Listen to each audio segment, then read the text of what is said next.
Hey, real quick before we get into the conversation today, I want everybody to know something, and I want to say it early so that it's not just hanging over the whole conversation.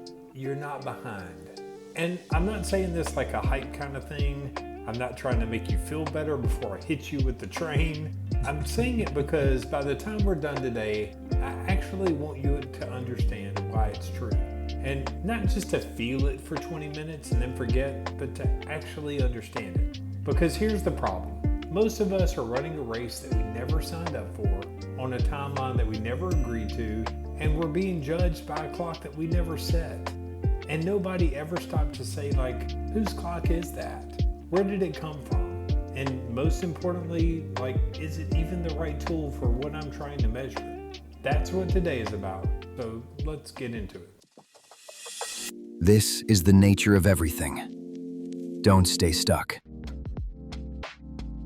Hey everybody, welcome back to The Nature of Everything. I'm Bo, and as always, I'm here with my co-host, co-creator, and the guy who makes me cite my sources, Clint.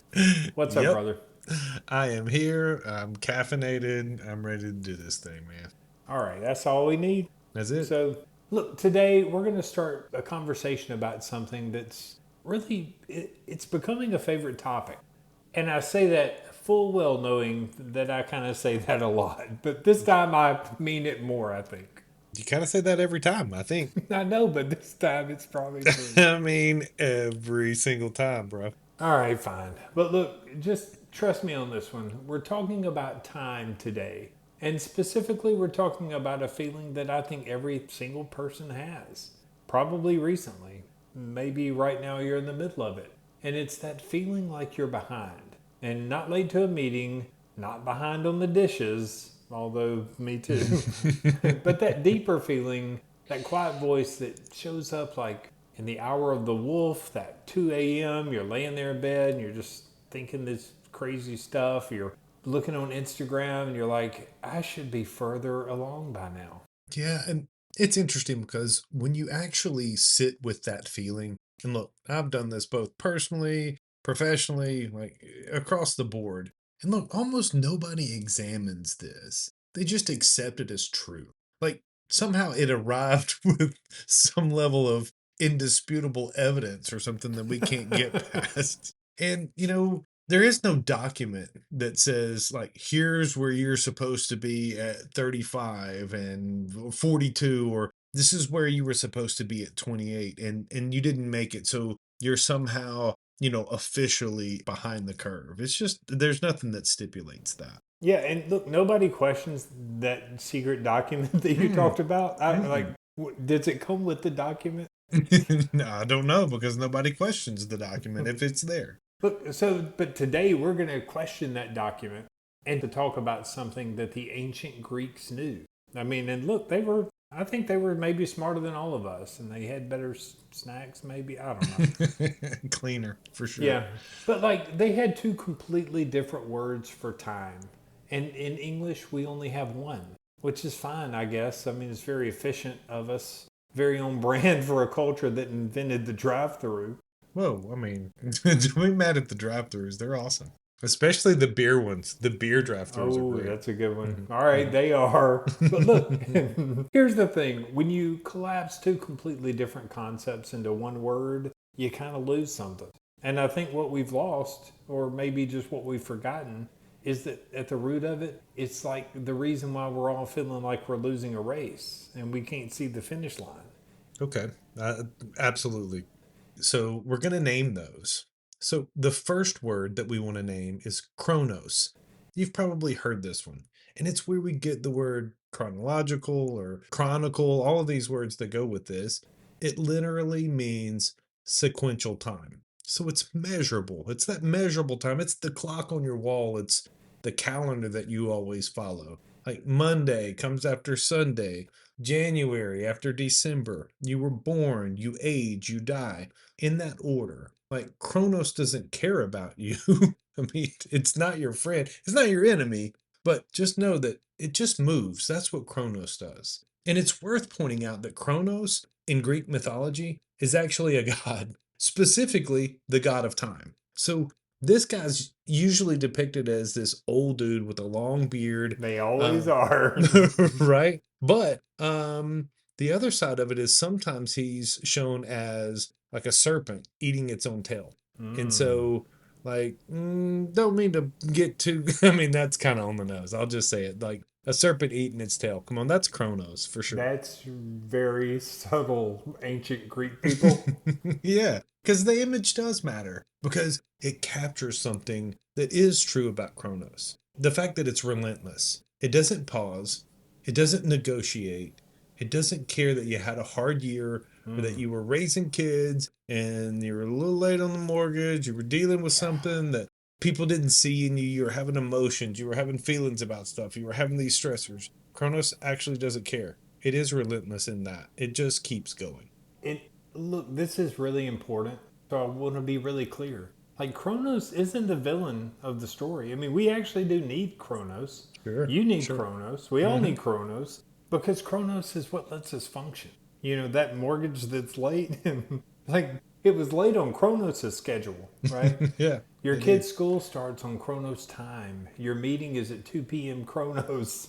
I mean, like, the world runs on Kronos, and that's fine, and it's necessary, and I think it's not bad. I mean, you know, this is not a burn your calendar conversation, so please Mm-mm. don't do that. Don't. Absolutely don't do that. Yeah, so what we're saying is that Kronos is a tool, and a really important one.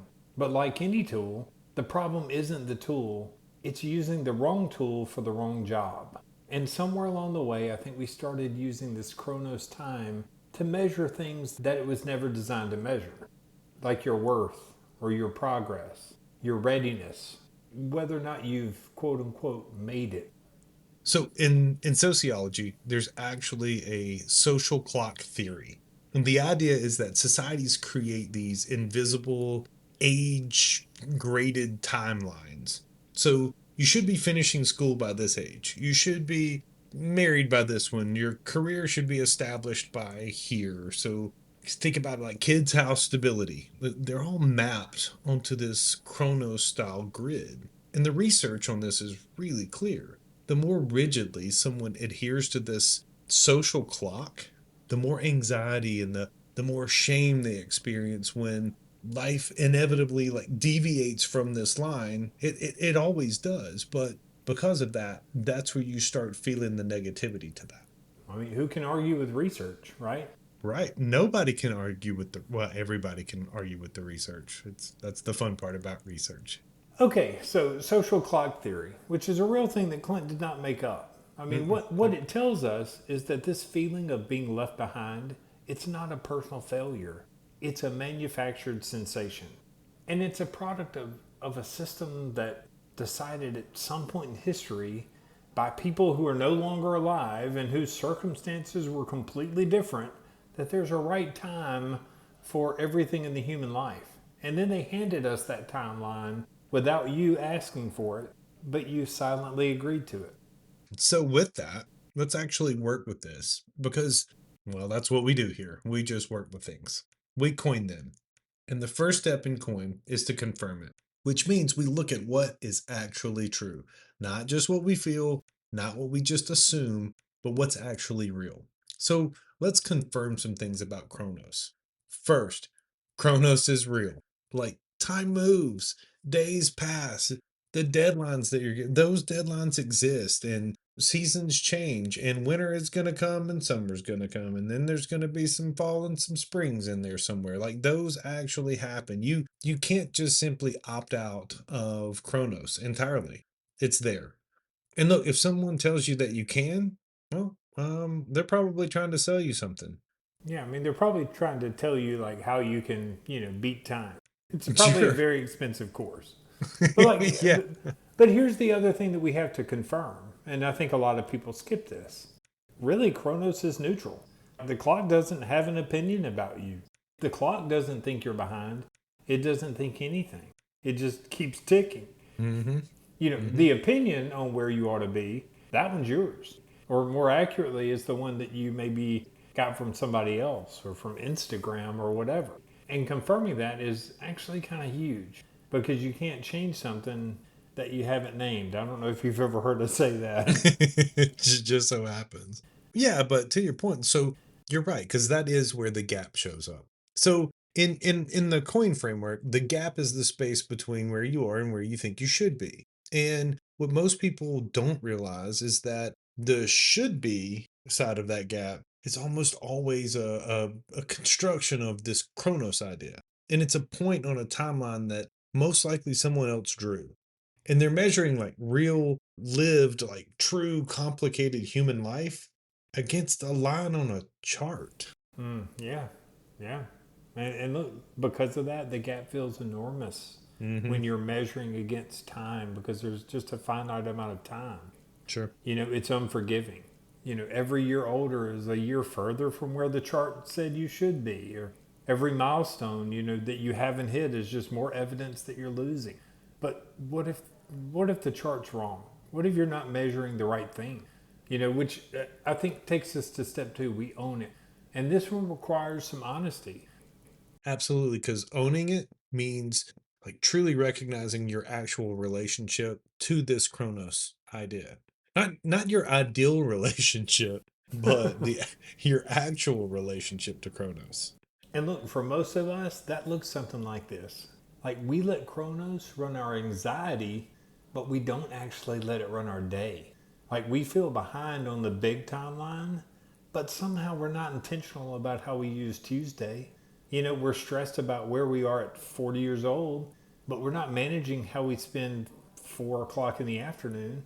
And that's a really uncomfortable thing to sit with because it means that Chronos stress is not producing the useful Chronos behavior. It's Hmm. just producing noise and Yeah. anxiety. Yeah. And again, and we often talk about this that, this is that area where I think a lot of us get stuck because owning this means that we're admitting that we're using the feeling of being behind as like this background story for us. It's like it's become, I don't know, like part of your identity.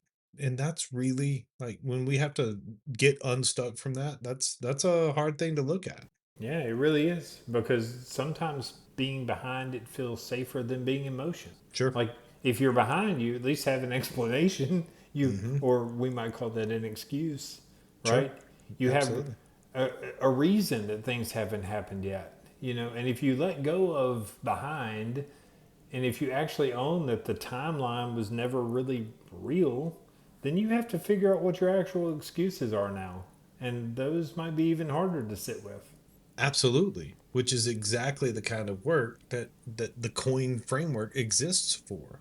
And look, we meant it when we said it's not the villain. Chronos isn't the villain. So think about this. Chronos, when used intentionally, is actually one of the most powerful tools that you have because Chronos is how you build a practice, not a discipline, not a regimen, but a practice, something that you return to, something that you show up for, not because it's perfect, not because you've mastered it, but because the returning is the actual reason that you do this. And so the research on habit formation is pretty consistent on this. Like what creates lasting behavioral change isn't motivation. And guess what? It's not willpower. It's actually repetition over time. The small, consistent action, that integral steps that compound and compound across the Chronos timeline. Okay, so I think what you're saying, what the research backs up, is that Chronos could be the container for practice. That, Sure, we use Chronos to kind of build the thing, to show up, to do the work, for the sure. thing that nobody's watching and that doesn't feel significant in the moment, but it's still a Chronos activity. And I think that this is where coining Chronos really gets interesting because when you be intentional with Chronos, when you actually decide how you're going to use your time, how you're going to own your time, rather than just letting the anxiety of being behind dictate your days, something can start to shift. You can start to build something, and you don't even fully know what you're building yet, and that's okay. And it might even be more than okay, it might be the whole point. Sure, absolutely. Because look, intentionality, like you're talking about with Chronos, it also means deciding what Chronos is not good for or what it's not used for. For instance, it's not good for measuring your worth. Just straight relentless time doesn't tell you that. It's not for comparing like your chapter to someone else's chapter. You're in different chapters, you're in different seasons. It's just not the right instrument for those. It's not the right tool like we were talking about. And when you start being intentional about that and you actively intentionally say, hey, I'm going to stop using this relentless Chronos clock for things that it's just not built for, like to your point, yeah, that is when the noise really starts to quieten down. And I also want to say something here that I think's actually the most important thing we're going to say today. Like coin itself doesn't run on Chronos. The framework doesn't have some specific timeline. There's no Hmm. graduation date for coin. Yeah, There's no it's true. point when you've kind of finished everything, you finished confirming and finished owning and finished being intentional. It's a practice. It's not a project. And that means by its very nature that you can't be behind. Yeah, absolutely. So some things that you're confirming right now might truly take years. And some things that you're owning, well, hell, that may take a decade. You just don't know. So some gaps, I don't know, take a whole season of life. And what is a season of life? I mean, also like good luck figuring out what that Chronos piece is to know what yeah, I don't know. So again, like you said, that's not failure. That is the depth of the work, and that's the whole point. And I do think that that's one of the things that gets lost when people first encounter the coin framework. They expect it to somehow be linear, like step one, step two, okay, step three, and done. All right, now move on. I It's wish. yeah, right. And it just simply isn't. It really is. It is. It is worth coming back to and circling and acting through that as a continuum to make the loops around the coin. And you layer that, and you confirm something, and you own that, and you act with intention. And then 6 months later, something shifts, and then you're layering again, and you're confirming a new piece of this, and you're owning a new piece of this, and it's all at a deeper level. Yeah, and you're not starting over. That's just how this works. Like you could think about it like if somebody's been practicing an instrument for 20 years. Hello, Clint. Like, Hmm. we don't say that you've been failing at the guitar for 20 years. Well, I feel Like, like it sometimes, but yeah. no, but I mean, you're a great guitarist. Is that how Sure. you say it, guitarist? Yeah, it is. Today it is. We'll Okay. practice on that for you too. But I mean, you haven't been failing at the guitar for 20 years because you're quite good. But that also doesn't mean that you're done learning. I mean, like Sure. we say, they've been practicing. If somebody's been playing an instrument for 20 years, you're practicing. The practice is the point. And coin is the same way. You can never be behind in your coin practice because you're practicing. That's true. And just for a good Chronos reference here, I want to make it known that I've actually been practicing for about 35 years at guitar. So if it only sounds like it's been 20 years, my bad, dude. I should have been practicing harder. Yeah, that's your ego getting in the way. You're 35 years good, okay? I hope. Okay, so we've spent a lot of time with Chronos today. No, I see what you And did there. yeah, that was an intentional pun, so punny. But look, we wanted to sit with it because we want to understand it. And we do want to respect it and not villainize it. Because you'd kind of be doing yourself a disservice if you didn't at least introduce yourself to the other word also.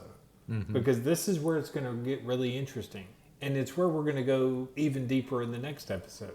The second Greek word for time, kairos, this is where chronos is sequential and measurable and relentless. Kairos is the opposite. It's the right moment or the opportune time, or it's just not on a clock. It can't be scheduled.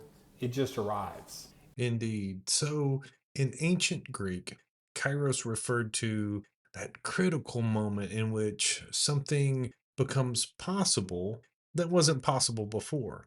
So specifically, archers in this time used it to describe that exact split second when the opening appears and you release the arrow. So it's not about how much time has passed, it's about this moment, right now, being in this moment. Look, and I'm going to tell you where I also want to take it next week, because I think Kairos gets into some territory that's both incredibly practical, and if you'll let it, it goes somewhere even a little bit deeper than just the practical.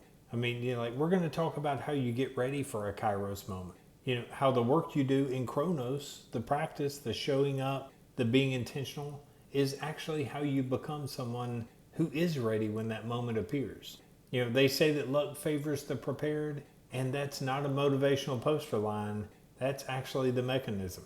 Yeah. And there's a very specific direct connection to what we're talking about today. Because if Kairos is the clock that actually matters for the things that we're wanting to use Chronos to measure, then behind was, all right, stay with me, was never a real category to begin with.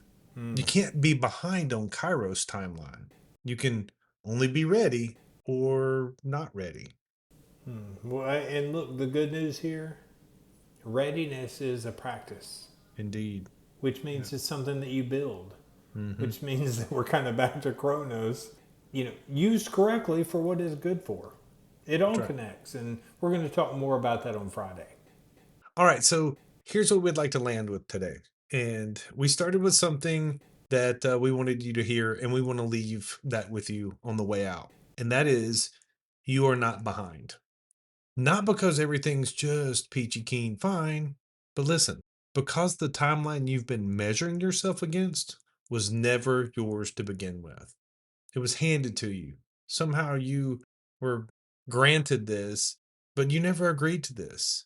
And the things that actually matter in your life, things like your growth and especially your relationships and who you're becoming and what you're becoming, your actualization, those things don't run on that clock that was just randomly given to you. Yeah, but look, Chronos is real. Mm-hmm. Use it well. Be intentional about how your time gets spent, because that's where practice lives. That's where those small, unsexy, kind of nobody's watching kind of work happens. That work is the work that actually builds something. Look, stop using that to measure your worth. Stop letting that tell you where you should be. Mm-hmm. Remember, Chronos is the clock. It tells time. It doesn't know anything about you.